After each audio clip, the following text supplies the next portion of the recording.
أما بعد فأعوذ بالله من الشيطان الرجيم بسم الله الرحمن الرحيم قال الله تعالى في القرآن المجيد والفرقان الحميد يا أيها الذين آمنوا كتب عليكم الصيام كما كتب على الذين من قبلكم لعلكم تتقون صدق الله العظيم وصدق رسوله النبي الكريم الأمين۔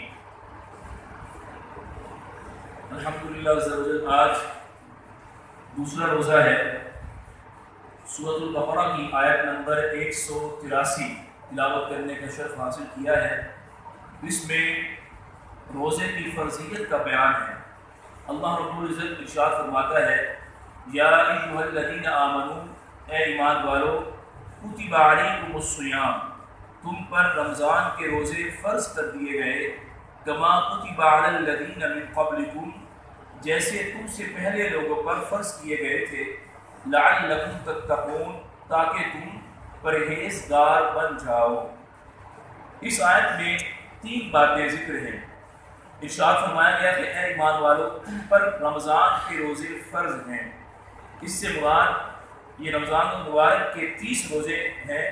اللہ رب العزت فرماتا ہے تم پر اس ماہ مقرر کے روزے اللہ کی طرف سے فرض کر دیے گئے۔ اور دوسری بات اس آیت کے اندر ارشاد فرمائی گئی کہ یہ روزے تم سے پہلے لوگوں پر بھی فرض کیے گئے تھے۔ حضرت آدم علیہ السلام سے لے کر حضور نبی کریم صلی اللہ علیہ وآلہ وبارک وسلم تک آپ سے پہلے جتنی بھی امتیں آئیں، سب پر اللہ تبارک و تعالیٰ نے روزے فرض کیے تھے، لیکن ان روزوں کے ایام اور ان کے احکام مختلف تھے۔ ہم پر رمضان کے 29 یا 30 روزے فرض ہیں۔ اس کے بعد آگے ارشاد فرمایا کہ روزے کی فرضیت کا مقصد کیا ہے، روزے تم پر کیوں فرض کیے گئے؟ اللہ رب العزت ارشاد فرماتا ہے لعلکم تتقون، تاکہ تم متقی بن جاؤ، تم پرہیزگار بن جاؤ، تم صاحب تقوی بن جاؤ۔ روزے کا مقصد کیا ہے؟ تقوی و پرہیزگاری کا حصول۔ مسلمانوں پر روزے 2 ہجری میں رمضان سے پہلے شعبان المعظم کے مہینے میں فرض کیے گئے۔ اگلی آیت کے اندر روزے کے چند احکام بیان ہوئے۔ ارشاد فرمایا گیا ایام معدودات، یہ گنتی کے چند دن ہیں۔ فمن کان منکم مریضا او علی سفر فعدۃ من ایام اخر، تو تم میں جو کوئی بیمار ہو یا سفر میں ہو تو اتنے روزے اور دنوں میں رکھے۔ اگر کوئی بیمار ہے اور رمضان آ گیا اور رمضان کے روزے رکھنے میں رمضان کے روزے رکھنے کی استطاعت نہیں رکھتا، اس کی ہمت نہیں ہے، یا کوئی مسافر ہے، حالت سفر میں ہے، اس کے لیے شریعت کی طرف سے رخصت ہے کہ وہ رمضان کے بعد اور دنوں میں جب وہ روح صحت ہو جائے یا وہ سفر سے واپس گھر آ جائے، اس وقت وہ روزے رکھ سکتا ہے۔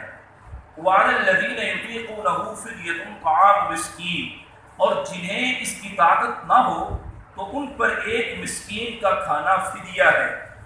ایسا مریض جسے شفا یاب ہونے کی امید نہیں ہے، ڈاکٹرز نے کہا کہ اب تم روزے نہیں رکھ سکتے، بہت بوڑھا ہو چکا ہے، اب اس میں اتنی ہمت نہیں کہ وہ روزہ رکھ سکے، یا مرض اس قسم کا ہے کہ اس مرض میں اب وہ روزہ کبھی رکھ سکتا ہی نہیں، تو اس کے لیے فرمایا گیا کہ وہ ایک روزے کے بدلے میں ایک فدیہ مسکین کو دے، یعنی مسکین کو کھانا کھلائے، اور اس کا مقدار کتنی ہے؟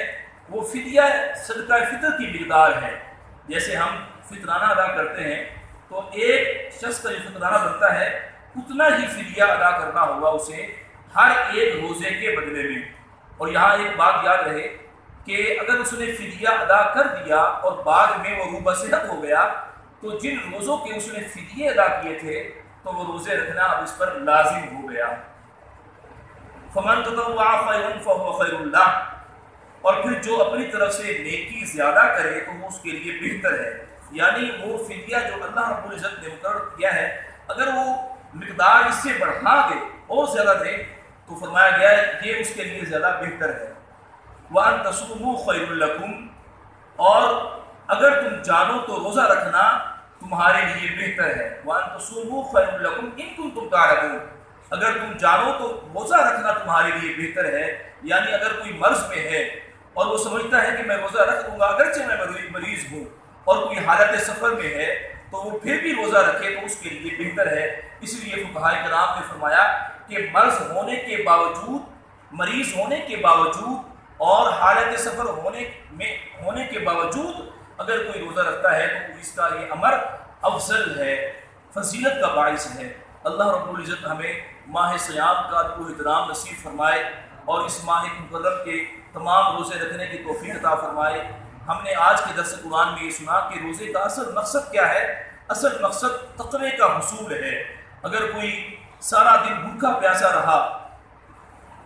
پیاسا رہا لیکن اس نے اس کیفیت کے اندر بھی گناہ ترک نہیں کیے، جھوٹ بولتا رہا، چغلی کرتا رہا اور دل آزاری کرتا رہا، یا وہ سود کا لین دین کرتا رہا، یا وہ ناپ تول میں کمی کرتا رہا، تو پھر اسے روزے کی روحانیت حاصل نہیں ہوگی۔